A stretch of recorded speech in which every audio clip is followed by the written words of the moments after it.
Rema. Do grego significa a palavra de Deus falada e revelada pelo Espírito Santo de forma específica ao nosso coração. É isso que estes 2 anos de curso fazem. Apresentam a palavra escrita de maneira prática para transformar seu coração, sua vida e os seus dias.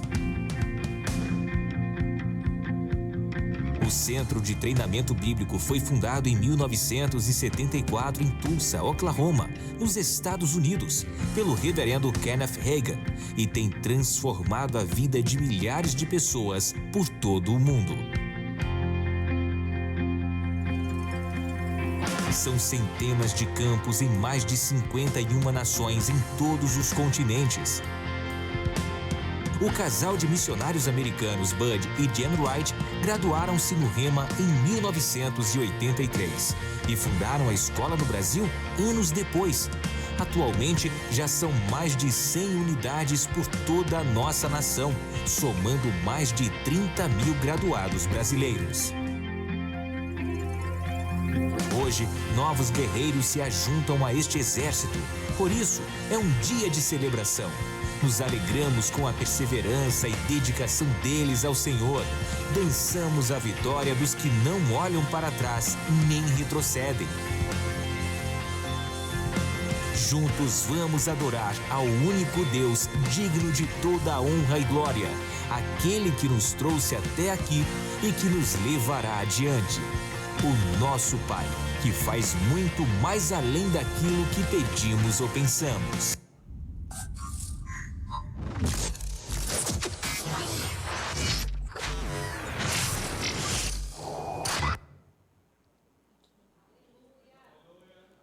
Aleluia. Amém, queridos. Então, para vocês terem uma ideia de como é a aula, como é o dia a dia de aula lá no Rema, eu quero convidar a ministra, professora Zuleika Messias. Ela vai estar ensinando sobre como ser dirigido pelo Espírito Santo. Amém? Gente, essa é uma mulher incrível.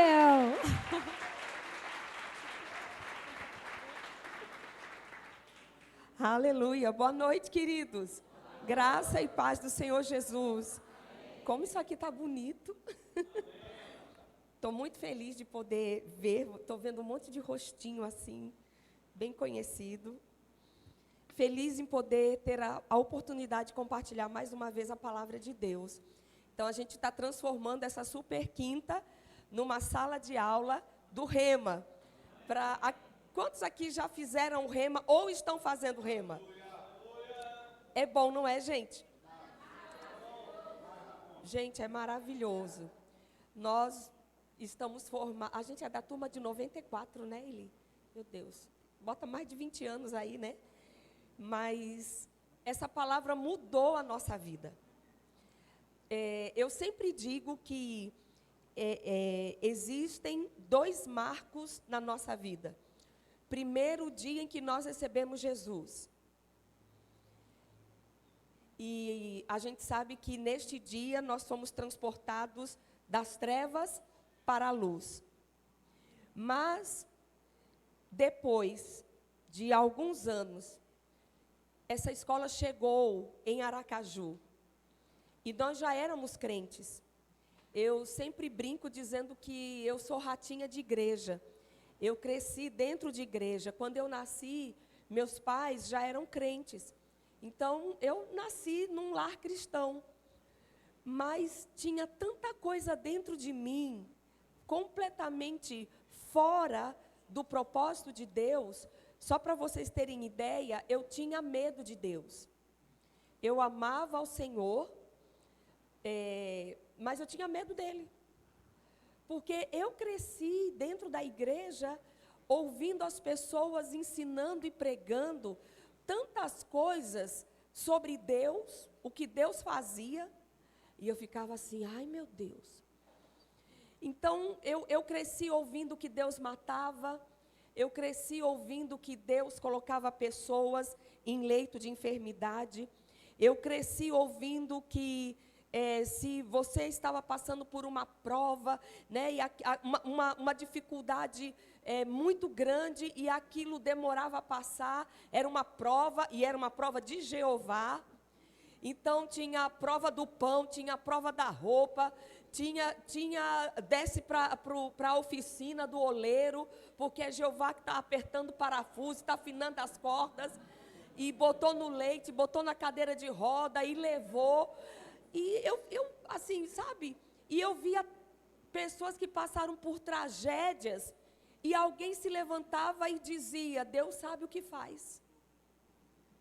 Se aconteceu assim, é porque Deus permitiu. Então, criar uma imagem de Deus para mim. E eu cresci dessa maneira. Então, ao mesmo tempo que eu amava ao Senhor, fui batizada com o Espírito Santo com 8 aninhos de idade, porque na denominação que meus pais faziam parte, dia de domingo, 7 horas da manhã, tinha consagração das crianças. Então, todo mundo lá, de joelhinho no chão e boca no pó.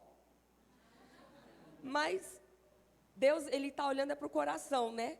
Teve uma manhã que a unção de Deus veio sobre as crianças e todo mundo lá falou em línguas, foi todo mundo batizado no Espírito Santo. Mas a oração não me revelava a Deus. A oração me mantinha em comunhão com Deus. Então, eu amava a Deus, eu tinha comunhão com Ele, eu o servia, mas a verdade é que eu não o conhecia. Aliás, eu tinha uma imagem muito errada dele. Tanto é que eu nunca tinha coragem de orar dizendo: Senhor, cumpra na minha vida a tua vontade. Sei lá o que ele queria para mim. E se ele quisesse me passar na moinha, né? E se ele quisesse apertar um parafuso? E se ele tivesse um propósito assim, criar uma tragédia para, né, refinar as coisas em mim? Tá, era um monte de doideira, gente, um monte de maluquice. Até o dia em que eu me sentei numa cadeira como vocês estão sentados hoje. E eu passei a conhecer o Deus que eu amava e que eu servia. E por incrível que pareça, apesar de servi-lo desde criança, só no centro de treinamento bíblico foi que eu descobri que ele, antes de ser meu Deus, ele era meu pai. Que todo mundo que já recebeu Jesus como Senhor deve ter um relacionamento com Deus de pai e filho. Então, essa palavra foi entrando e foi lavando, sabe? E de repente eu me vi uma crente liberta. Mas crente precisa de libertação? Precisa. Precisa, queridos, porque às vezes a gente tem tanto ensinamento errado, a gente tem costume feio que a gente traz do mundo e vem junto, vem tudo na bagagem.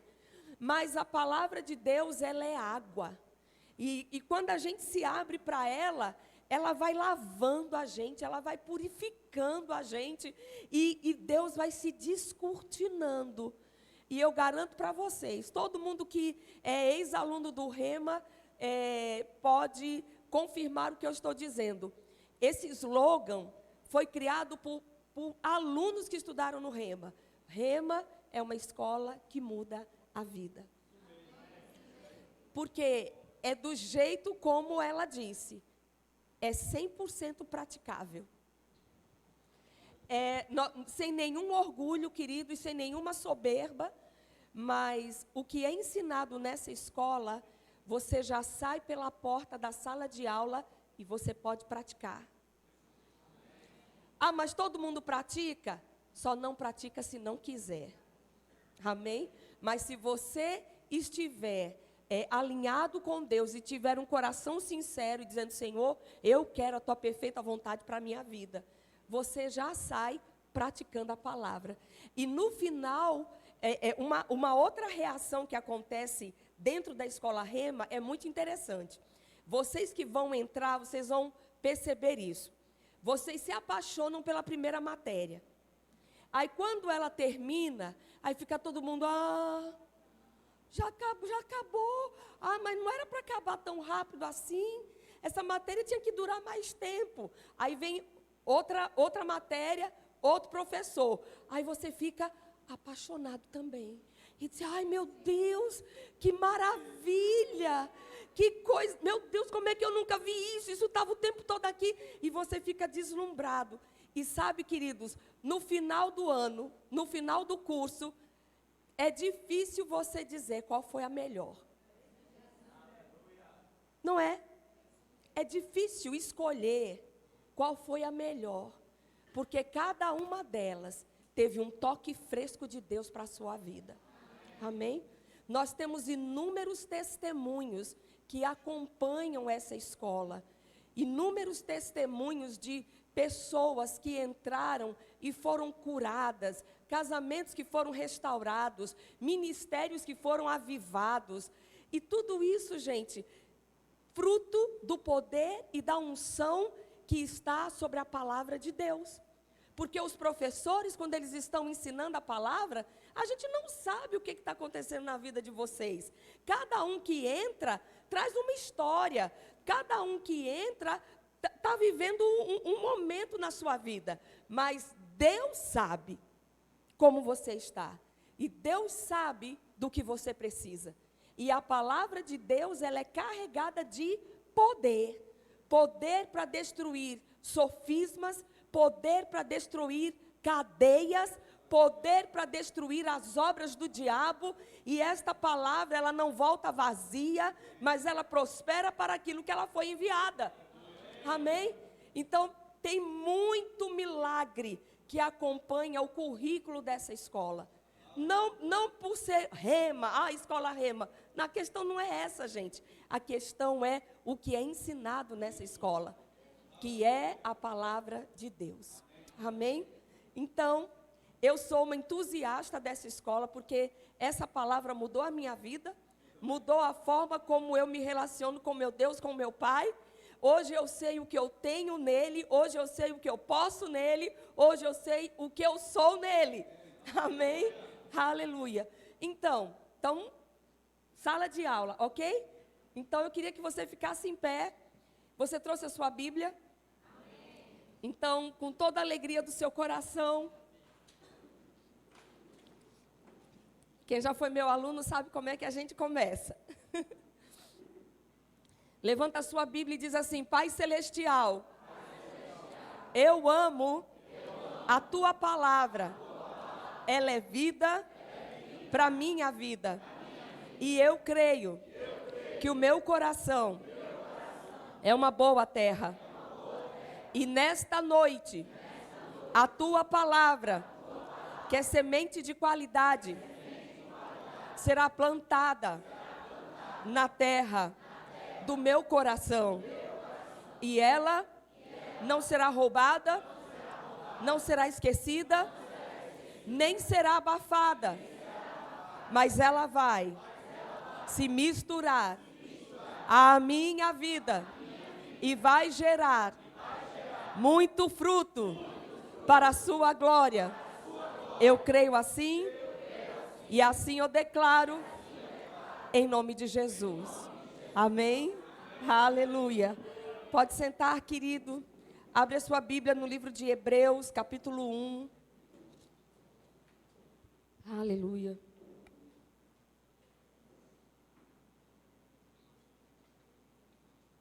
Hebreus, capítulo 1, versículos 1 e 2. Bom, você vai descobrir rapidamente que a gente usa muito a Bíblia, ok? Nós estamos agora em uma aula. E o livro que nós usamos é a Bíblia. Então, vamos lá. Hebreus, capítulo 1, versículos 1 e 2. Por muito tempo, Deus falou várias vezes e de diversas maneiras a nossos antepassados por meio dos profetas. E agora, nestes últimos dias, Ele nos falou por meio do Filho, o qual Ele designou como herdeiro de todas as coisas e por meio de quem criou o universo.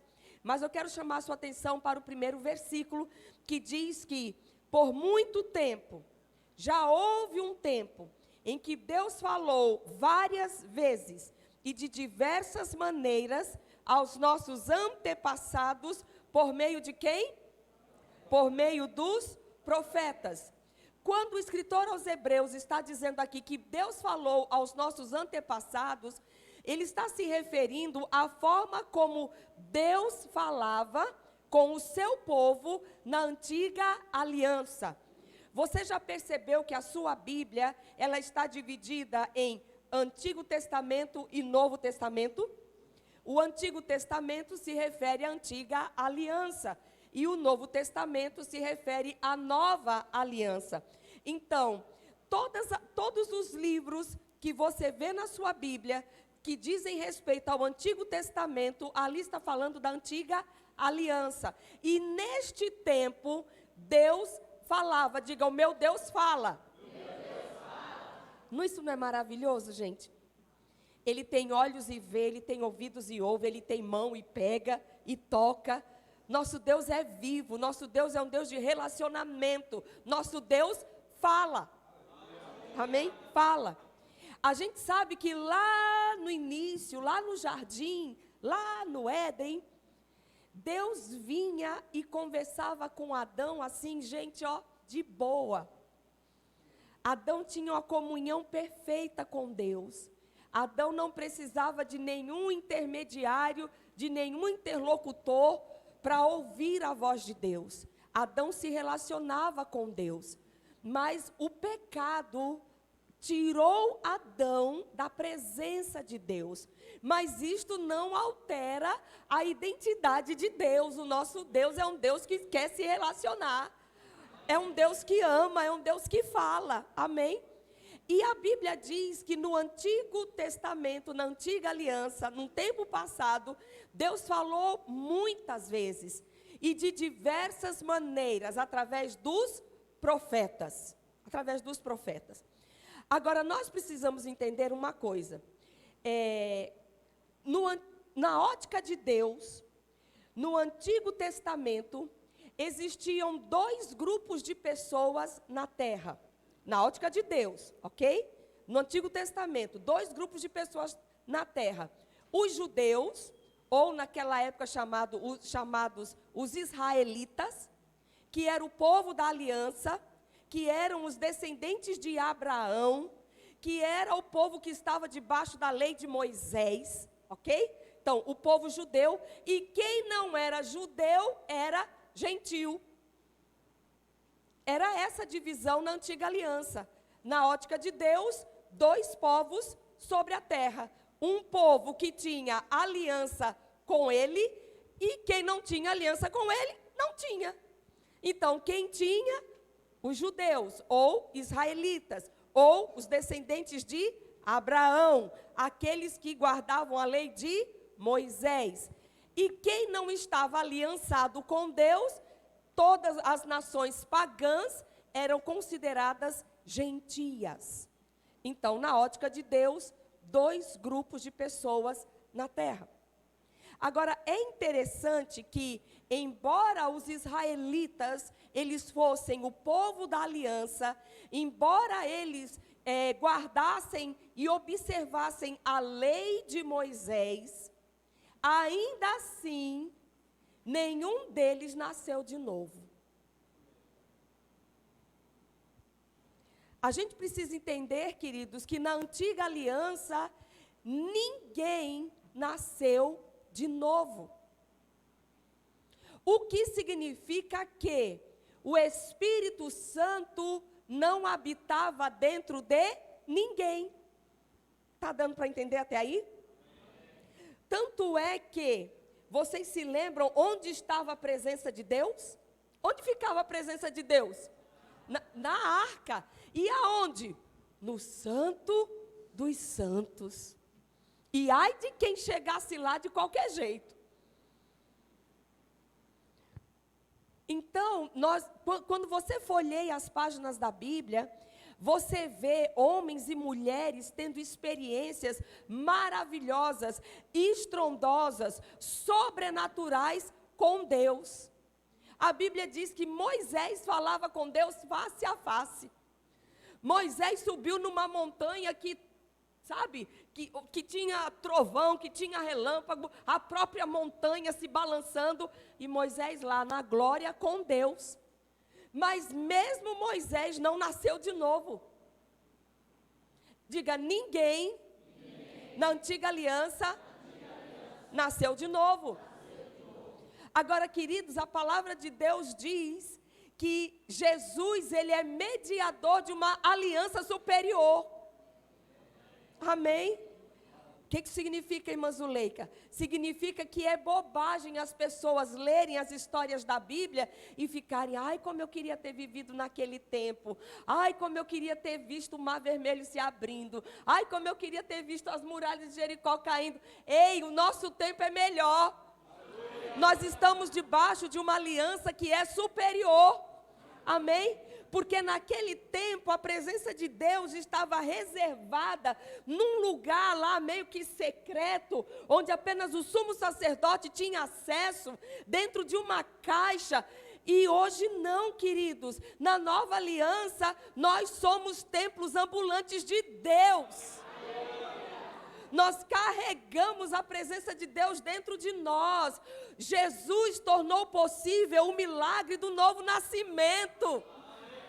Amém? Isso não é maravilhoso? Às vezes as pessoas fazem canções que estão fora da revelação da palavra de Deus. Eu já ouvi alguém cantando assim: quando eu cheguei aqui, o meu Senhor já estava. Quando eu cheguei, meu Senhor já estava. Ou então, tipo, o Senhor despede o teu povo, ou seja, manda o teu povo, então vai embora o povo e Deus fica. Não, queridos. Quando a gente chega, o Senhor chega. E quando a gente vai para casa, o Senhor vai para casa. Esse lugar é santo, porque os santos estão aqui. Mas na hora que nós formos para casa e aquelas portas forem fechadas, a presença de Deus não fica aqui. A presença de Deus vai com a gente. Amém? Mas não era assim na antiga aliança. Eu quero que você abra a sua Bíblia no livro de Números, capítulo 11. Números.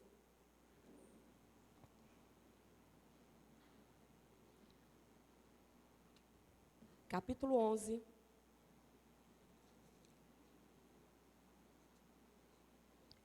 Versículos 16 e 17.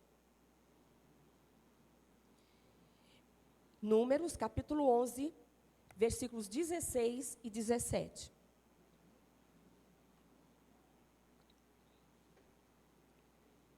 Então o Senhor disse a Moisés: reúna diante de mim 70 homens reconhecidos como autoridades e líderes de Israel. Leve-os à tenda do encontro, para que permaneçam ali com você. Eu descerei e falarei com você. Tomarei um pouco do Espírito que está, aonde, queridos? Deus estava falando com quem? Com Moisés. Moisés não foi tremendamente usado por Deus? Mas onde estava o Espírito Santo na vida de Moisés? Eu descerei e falarei com você. Tomarei um pouco do Espírito que está sobre você e o colocarei sobre eles. Assim dividirão com você o peso do povo, para que não precise carregá-lo sozinho. Então Deus ia tirar da unção que estava sobre Moisés e iria compartilhar desta unção sobre os líderes. Esta era a realidade na antiga aliança, queridos. Um povo que guardava a lei, observava os princípios da lei, mas que não nasceu de novo. Sabe que a lei, ela não tinha o poder de aperfeiçoar ninguém.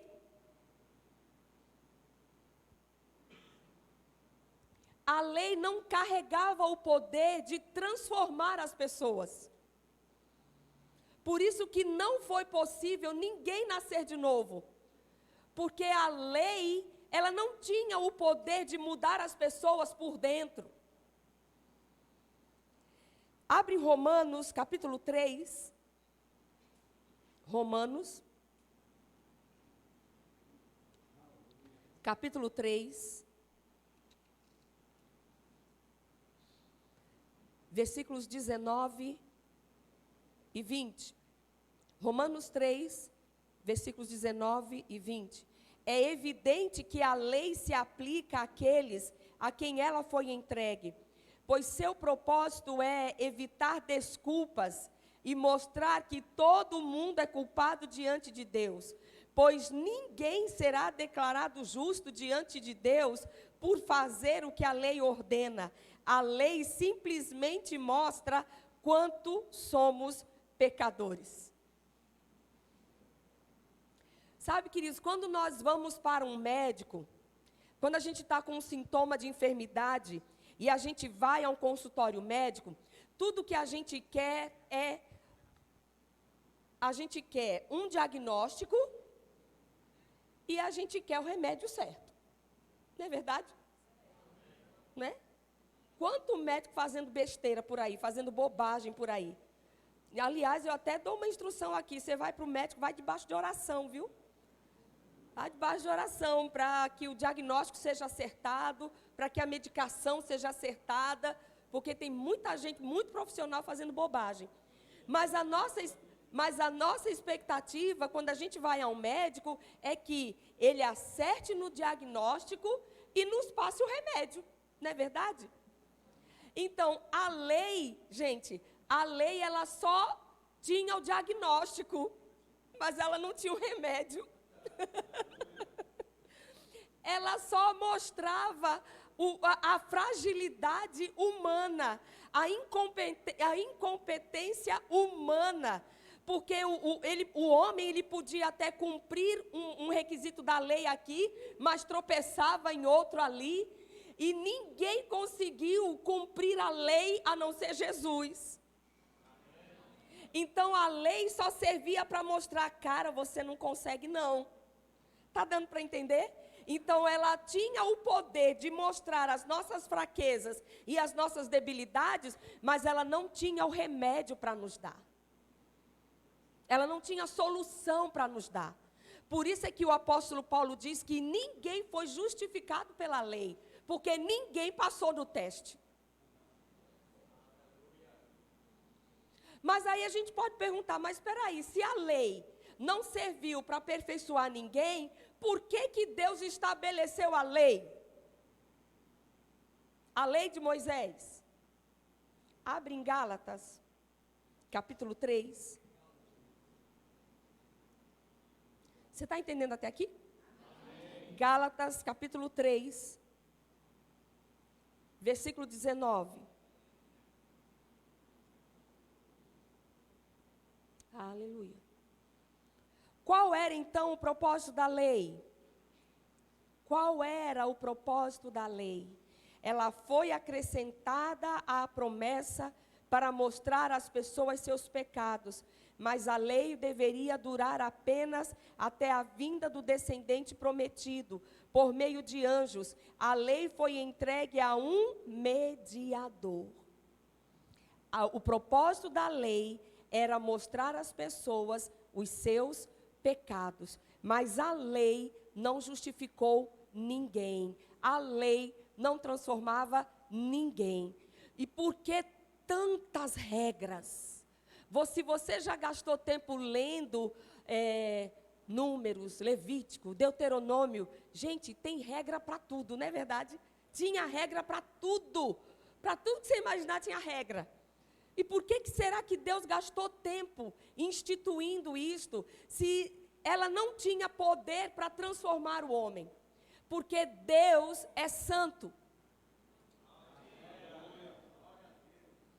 Porque embora o homem estivesse na condição de pecador, existia um povo em aliança com ele. E ele é um Deus santo, um Deus íntegro, um Deus reto. Então, queridos, de uma forma bem simples para você poder entender, a lei, ela servia como um cabresto para segurar a natureza pecaminosa do homem, para não deixar o homem livre para fazer o que a carne dele queria fazer. Porque a palavra de Deus diz que o coração do homem era mau e só se inclinava para fazer coisa errada. Agora veja, um povo que tem aliança com Deus que é santo, mas um povo que tem um coração inclinado a fazer o mal. Aí o que Deus faz? Espera aí, vou botar um cabresto nesse povo. Porque vocês já viram que a lei era sempre assim. Pisou na bola, tem castigo. Pisou na bola, tem consequência. Não era assim? Se a pessoa não pecasse, não morria. Mas tinha coisa que se aprontasse, morria. A depender do pecado, a consequência era a morte. Então as pessoas não faziam, não porque não queriam fazer. Está dando para entender? Não era uma transformação por dentro. Era uma imposição. Ó, se você fizer, vai se dar mal, viu? Se fizer, vai morrer. Então, todo mundo, antes de fazer, peraí, mas tem a lei. Não posso fazer, não. Vocês estão entendendo, gente?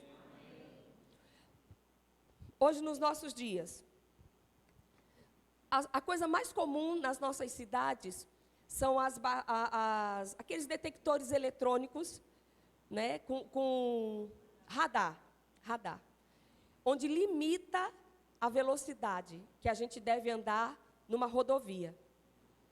Aí você vem no seu carrão, né? A maioria dos homens gosta de pisar o pé, mas ali na frente tem um radar. Aí você,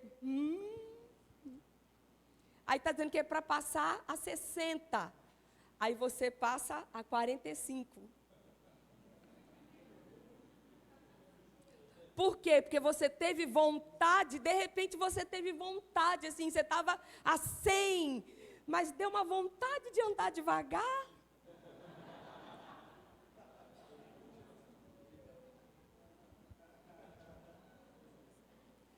Aquele radar tem peso de lei. E todo mundo sabe que se passar infringindo a norma, vai ter consequência. E aí, mesmo sem gostar e mesmo sem querer, você obedece. Isso era a lei. Mas não serviu para mudar ninguém por dentro. Está dando para entender? Ninguém na antiga aliança nasceu de novo. Mas glória a Deus que o novo chegou. Amém? Aí o escritor aos Hebreus, ele disse que lá naquele tempo, Deus falava através de profetas. E queridos, como ninguém na antiga aliança nasceu de novo, mas o Espírito Santo já atuava, ele vinha em forma de unção, e não era nem sobre o povo não, que ele era derramado. Geralmente eram sobre pessoas que estavam em posição de liderança. Ele vinha sobre os reis, ele vinha sobre os sacerdotes, ele vinha sobre os profetas, sobre pessoas específicas para dar habilidades específicas, mas não vinha sobre todo mundo, não. O rei recebia de Deus unção para governar, habilidade para governar. Os sacerdotes tinham todo o trabalho no templo, eles eram os intercessores diante de Deus, a favor do povo. E o profeta na antiga aliança, ele tinha um papel de guiar o povo. Ele era literalmente o porta-voz de Deus. Se alguém queria saber qual era a vontade de Deus, vamos lá na casa do profeta.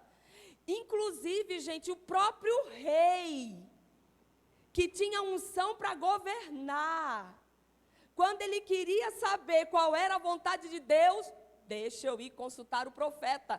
Subirei contra os filisteus, devo descer para a guerra, o Senhor vai me dar vitória. Então, está dando para perceber? o profeta, ele literalmente, ele dizia o que as pessoas deveriam fazer ou não fazer. Ele era a boca de Deus para o seu povo aqui na terra. Tem uma coisa muito interessante. Abre em 1 Samuel, capítulo 22.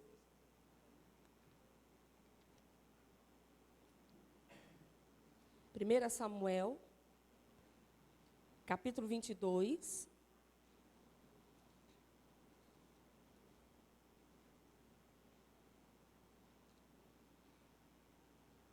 Versículos 1 a 5. 1 Samuel 22, versículos 1 a 5. Davi fugiu de Gate e se escondeu na caverna de Adulão. Quando souberam disso, seus irmãos e parentes foram encontrá-lo ali. Logo outros começaram a chegar, pessoas aflitas, endividadas e descontentes. Davi acabou se tornando o líder de cerca de 400 homens. Mais tarde, Davi foi a Mispá, em Moabe, e pediu ao rei: por favor, permita que meu pai e minha mãe morem aqui, até que eu saiba o que Deus fará comigo. Assim, os pais de Davi permaneceram com o rei de Moabe por todo o tempo que Davi ficou na fortaleza. Certo dia, o profeta Gade disse a Davi: deixe a fortaleza e volte à terra de Judá. Então, Davi foi para o bosque de Herete.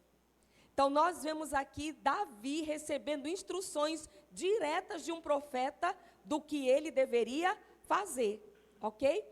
Ainda, eu quero que você vá para 1 Crônicas 21. 1 Crônicas,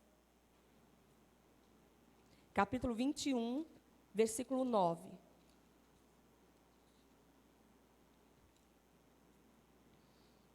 21, 9.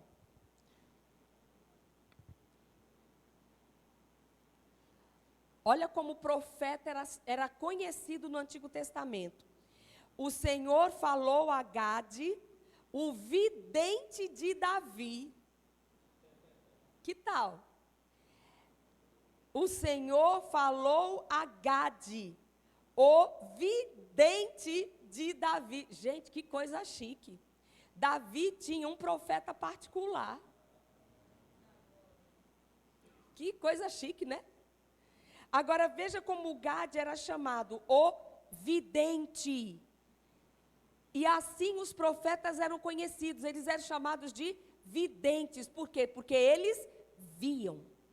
Deus mostrava para eles as coisas que estavam ocultas. Deus mostrava para eles coisas escondidas do presente. Deus mostrava coisas que ainda iriam acontecer. Então, eles eram chamados de videntes, aqueles que enxergam coisas que a gente não enxerga. E as pessoas tinham uma dependência dos profetas. Tem um episódio, vocês conhecem, Saul, o pai dele criava animais. Eu não lembro se eram cabras. Não lembro agora. Mas eu sei que esses animais se perderam. As jumentas. As jumentas do pai de Saul. Se perderam. E lá vai Saul com um amigo procurar as jumentas do pai. Não encontraram. Aí eles tiveram uma ideia. O amigo disse: Saul, vamos lá na casa do vidente. Vamos na casa de Samuel. Lembram do profeta Samuel? Vamos na casa de Samuel que ele vai dizer para a gente onde estão as jumentas. Então, percebam que o profeta, ele sabia de tudo. Está dando para entender? Ok. Parece uma coisa bem legal, né? Quando a Bíblia diz que Gade era o vidente de Davi, o profeta de Davi. Mas sabe, queridos, melhor do que ter um profeta particular, é ter o Deus que inspira o profeta morando dentro da gente. Nós estamos num outro tempo. Nós estamos debaixo de uma outra aliança. De uma nova aliança. E a palavra de Deus diz que esta nova aliança, ela é superior, ela é melhor. Irmã Zuleika, o que pode ser melhor do que ouvir a voz de um profeta. Melhor é você ter Deus morando dentro de você. Ainda existem profetas nos nossos dias? Existem, queridos. Deus ainda está levantando profetas nos nossos dias? Está.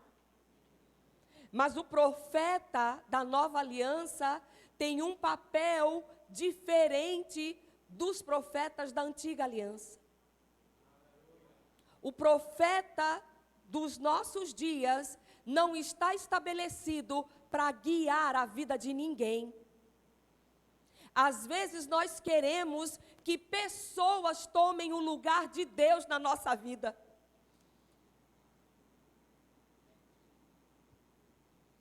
O profeta não é para dizer se você vai morar em Itabaiana ou se você vai embora para São Paulo.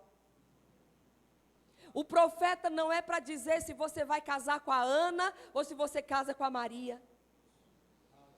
O profeta não é para dizer se você vende a sua casa para comprar um apartamento ou continua na sua casa.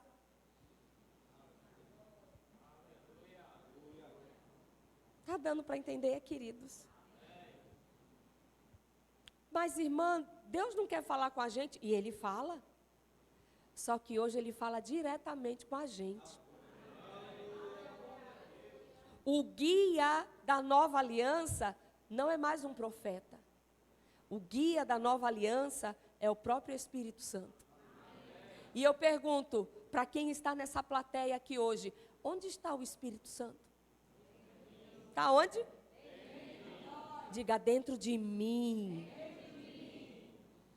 Abra sua Bíblia em Romanos, capítulo 8, versículo 14.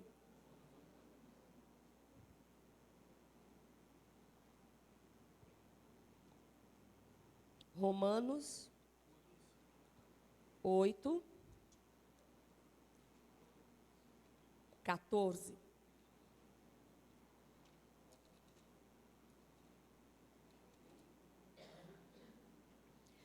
Porque todos que são guiados pelo Espírito de Deus são filhos de Deus.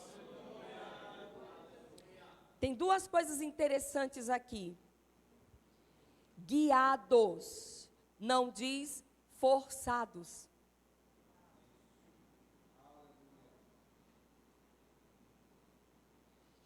Deus está pronto para te guiar, não para te forçar.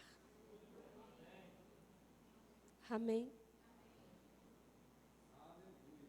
Sabe que para Deus,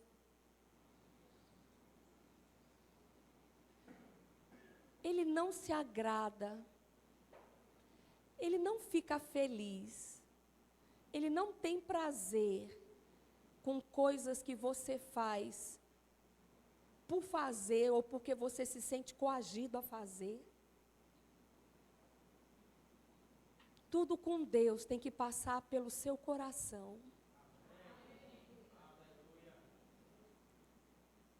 Por isso é que a Bíblia diz que o Espírito Santo vai guiar você.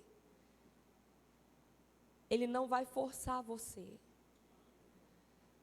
Ele vai te mostrar o caminho, mas a decisão ainda é sua. A escolha ainda é sua. Amém? Agora, pode ter certeza de uma coisa. Se Ele te mostrar uma direção que é contrário ao que você tem vontade de fazer, mas você sabe que é o correto, o conselho que eu te dou é: aquiete a sua alma, coloque a sua carne no lugar e siga a direção dele. Amém? Todos os filhos de Deus são guiados pelo Espírito de Deus. Veja que não diz mais são guiados pelos profetas. São guiados pelo Espírito de Deus. E onde habita o Espírito de Deus? Dentro de mim. Agora, esta palavra guiar, no dicionário Strong, vem da palavra grega ago, que significa guiar, conduzir, segurando com as mãos, levando ao destino final, seguir acompanhando até um lugar. Eu gosto dessa definição de conduzir, segurando com as mãos. Sabe que existem 2 tipos de guias? Primeiro, vamos pensar aqui um pouquinho. Os filhos de Deus são guiados pelo Espírito de Deus. Aí eu pergunto, quem é que precisa de guia? Oi? Os cegos, os que não conhecem o caminho, criança precisa de guia, não é verdade?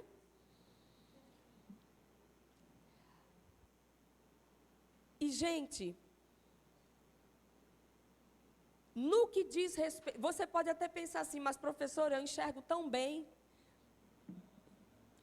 Mas essa cegueira não é uma cegueira natural. Você pode enxergar de ver formiga passeando a 20 metros de você. Mas não é visão natural. Aí já é supersônica, né? Aí já é visão supersônica. Mas olha, por mais que você tenha uma boa visão natural, não é dessa cegueira que a gente está falando.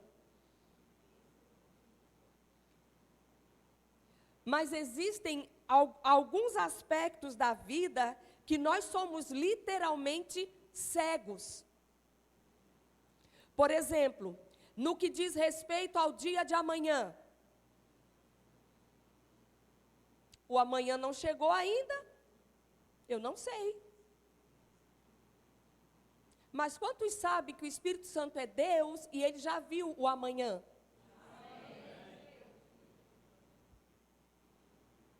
Uma outra coisa que a gente é cego, com relação ao que está no coração das pessoas.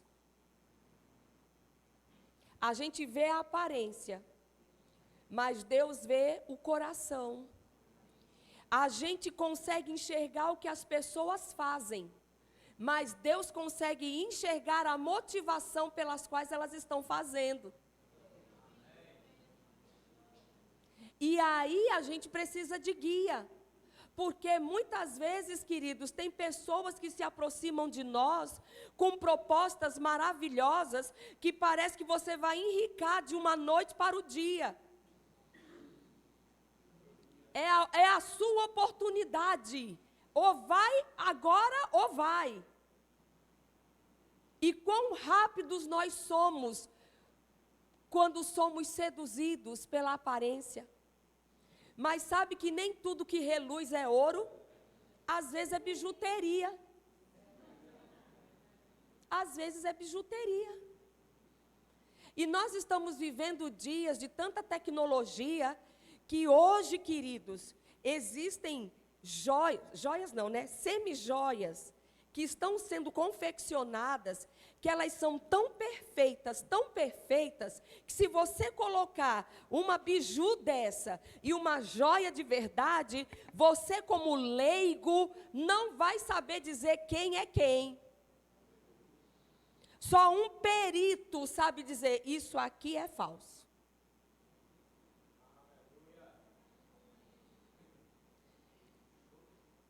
E tem um perito morando dentro da gente.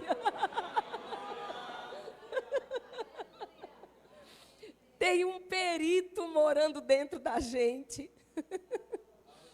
Né?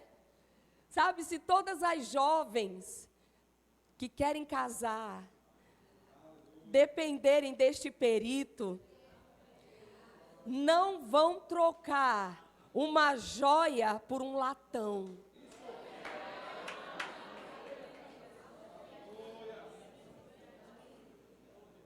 Tem tanto lobo, meninas, vestido de ovelha. Ele entra na igreja, ele as levanta a mão, ele recebe Jesus, ele se batiza, ele vai para a sala do discipulado. mas não é joia, é bijuteria.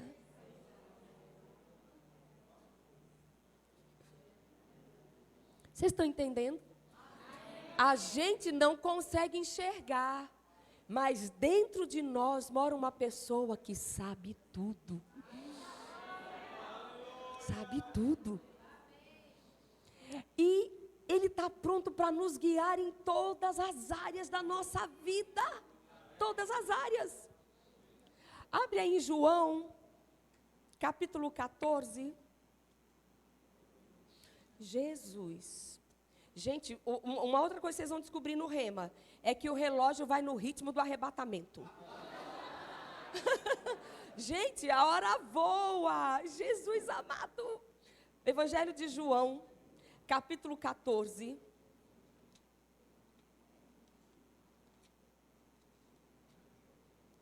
E eu estava pensando que ali estava marcando a hora.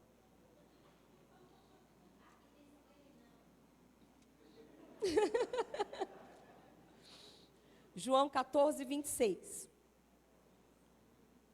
Olha que coisa linda. Jesus falando sobre o Espírito Santo.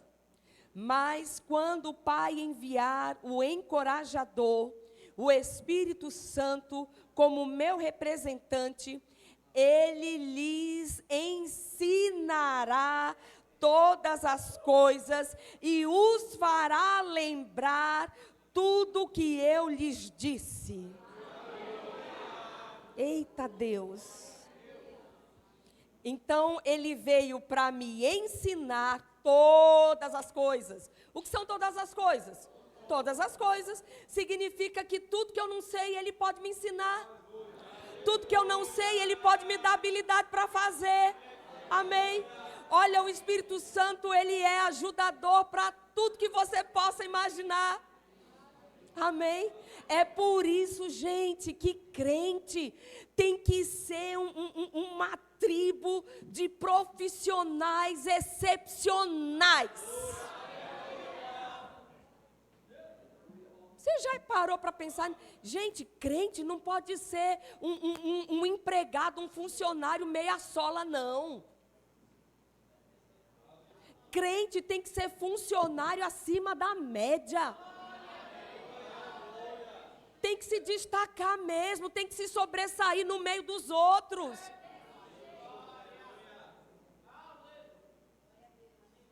Mas como?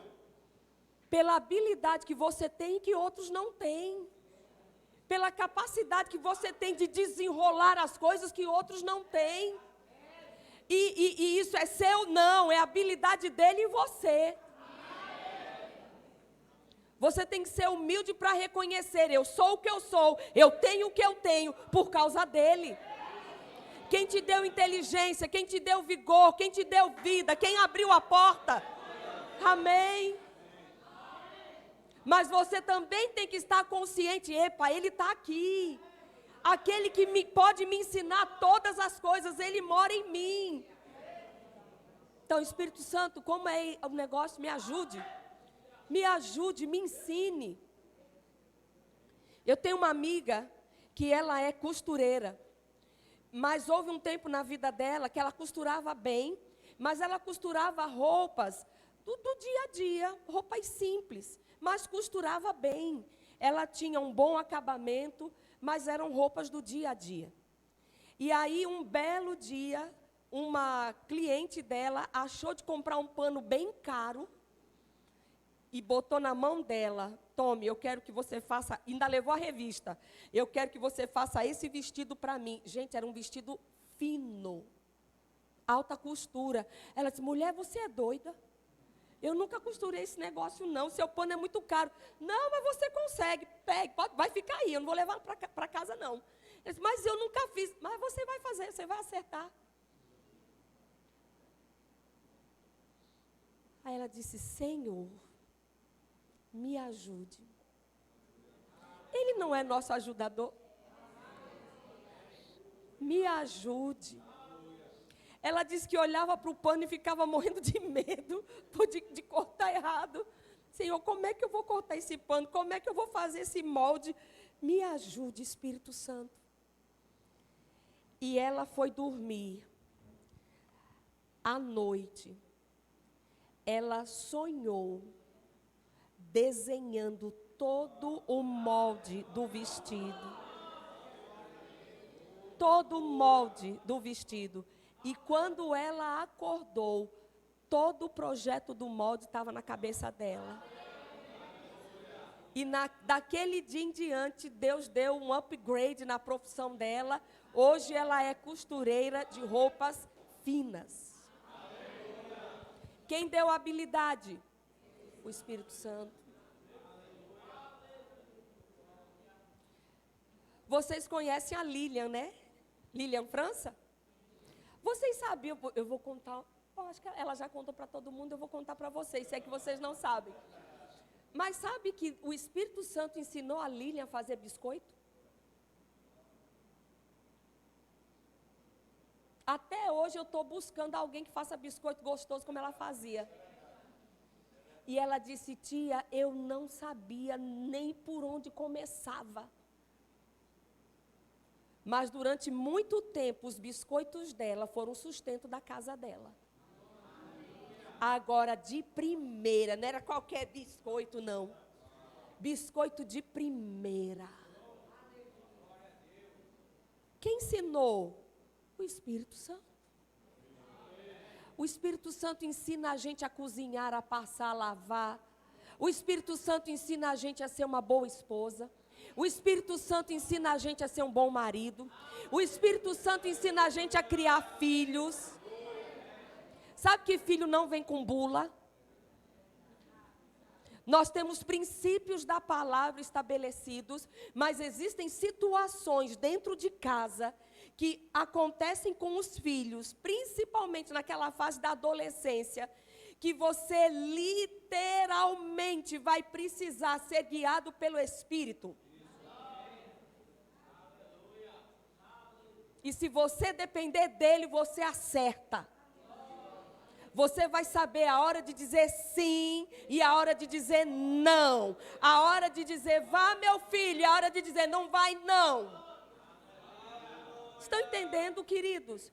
Ele está pronto para nos guiar. Jesus disse, olha, Ele vai guiar vocês a toda a verdade, Ele vai ensinar vocês todas as coisas, Ele vai lembrar o que eu já falei para vocês. E ainda tem mais. No capítulo 16 de João, versículo 13. Aleluia. Quando vier o Espírito da verdade, Ele os conduzirá a toda a verdade. Não falará por si mesmo, mas lhe dirá o que ouviu e lhes anunciará o que ainda está para acontecer. Gente, isso é poderoso demais. Nós temos dentro de nós a pessoa do Espírito Santo, que é Deus em nós, e Ele veio para nos ensinar, diga, todas as coisas. Diga, Ele veio para me guiar a toda a verdade. Ele veio para me lembrar do que eu tenho aprendido. E ainda para me contar coisas que ainda vão acontecer. E aí eu pergunto, como é que com todo esse pacote a gente ainda arrebenta, a gente ainda se arrebenta?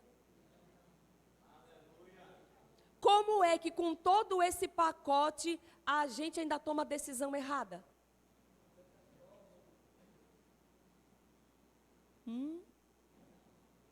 Já parou para pensar? Tudo isso está disponível para nós. E por que que a gente ainda toma a decisão que leva na cabeça?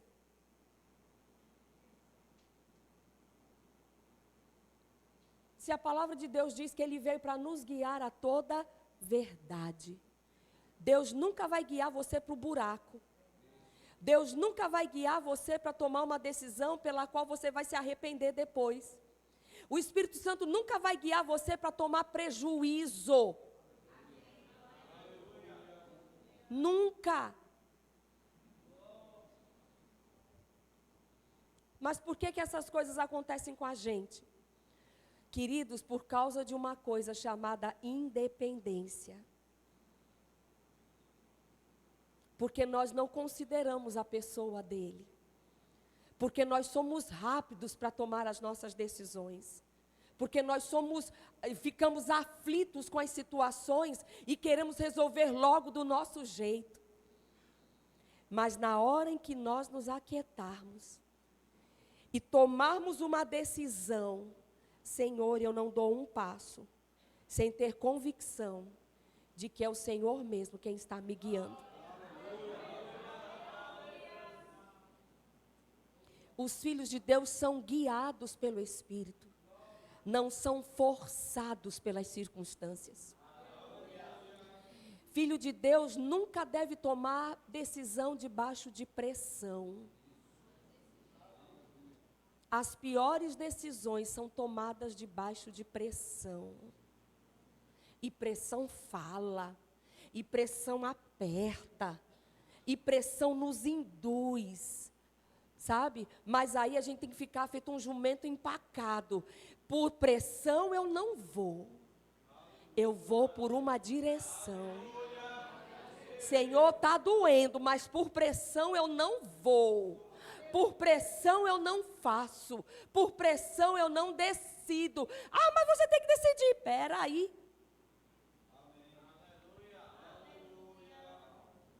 Abre a sua Bíblia.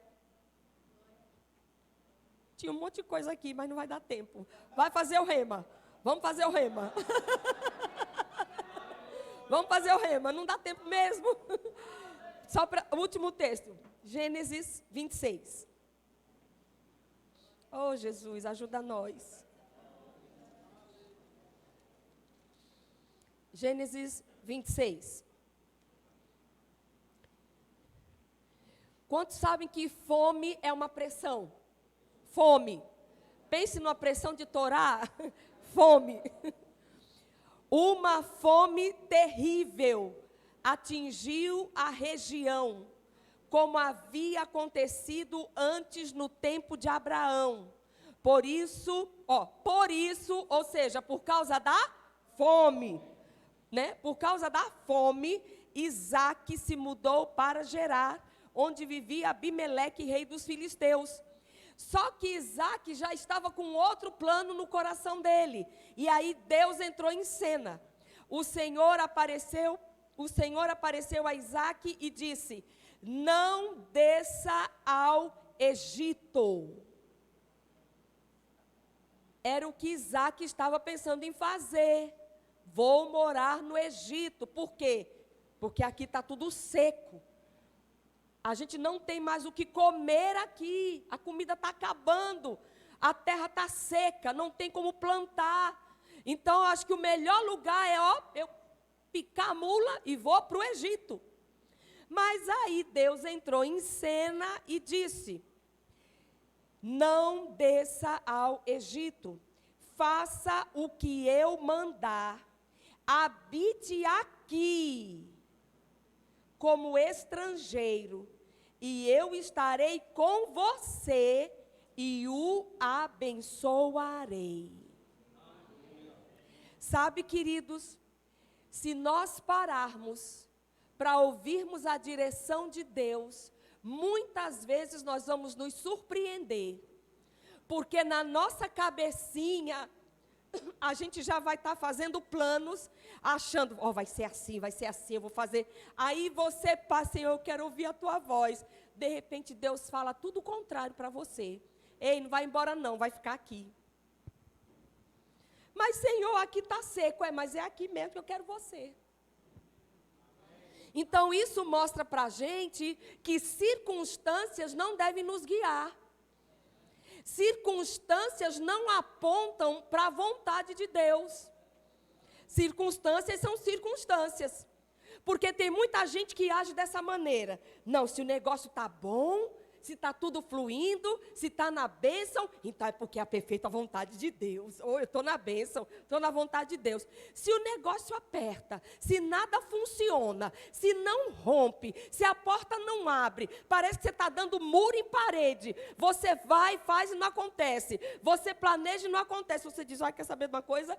Eu acho que Deus não me quer aqui não. Não. Não é assim que as coisas funcionam.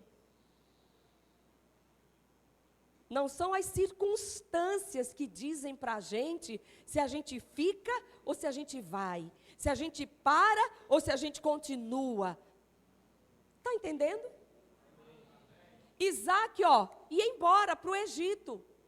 Por causa da fome. Aí Deus vem e diz, não vai não, filho, você vai ficar aqui mesmo.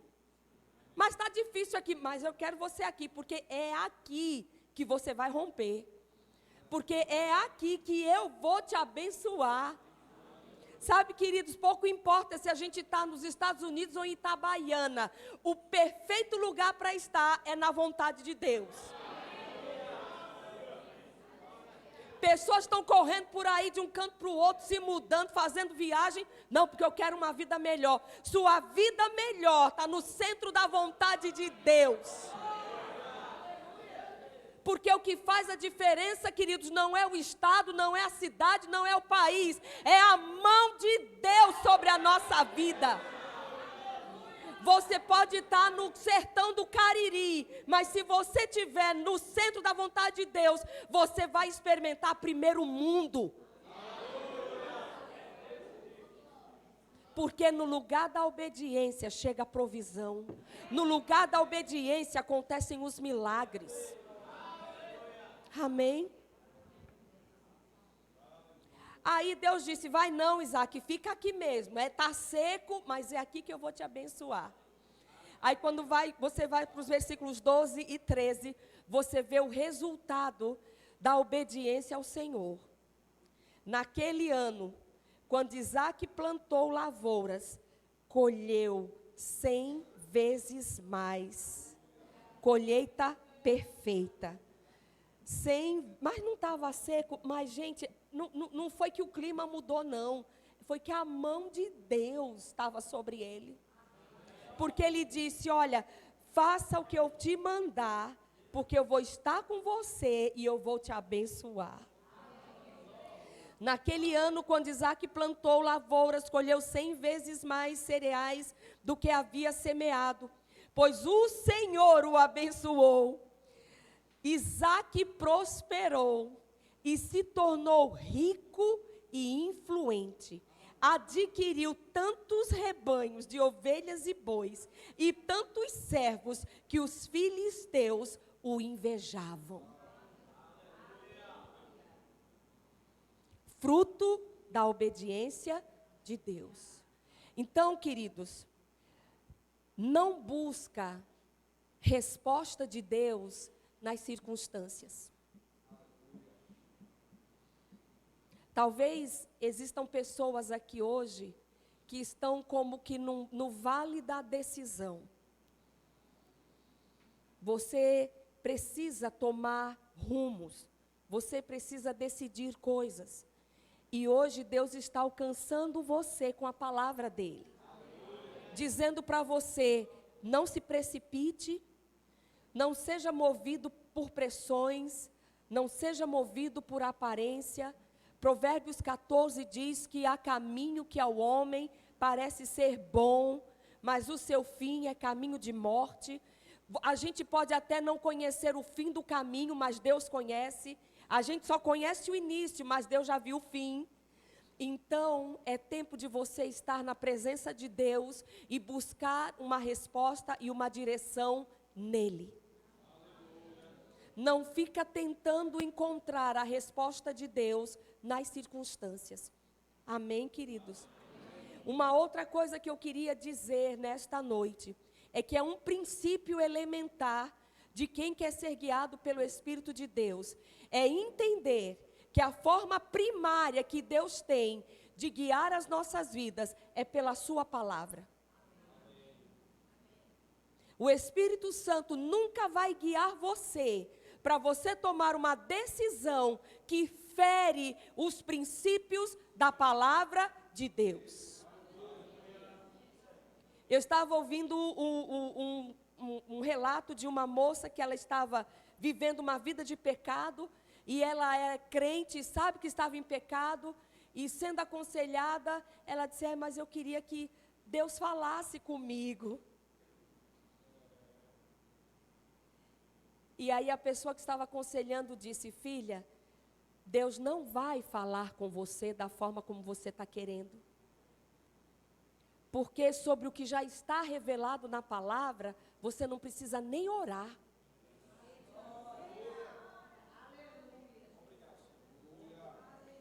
Você não precisa nem orar. Aí você vai, recebe uma proposta que parece ser uma bênção, mas você tem que fazer algumas coisas que não são honestas. Aí eu pergunto, você ainda vai gastar tempo orando para saber se Deus está nessa proposta? Tá não, meu filho. Deus não se envolve com mentira. Deus não se envolve com falcatrua. Tá entendendo? Eu vou orar para saber qual a vontade de Deus. Não precisa nem orar, filho. Não precisa nem orar. Por quê? Porque Deus e a sua palavra são um só. Então, sobre princípios que já estão estabelecidos, você já tem direção. Amém? Agora, é óbvio que existem decisões que nós precisaremos tomar na nossa vida e que não estão escritas na Bíblia. Aí sim, sobre essas, você vai orar. E Deus vai guiar você. Amém? Ai, professora, como é que eu ouço Deus falando comigo? Vem para o rema.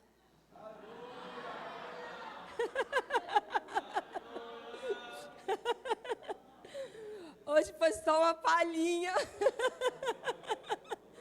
Mas é maravilhoso. E toma esse microfone, porque senão não paro.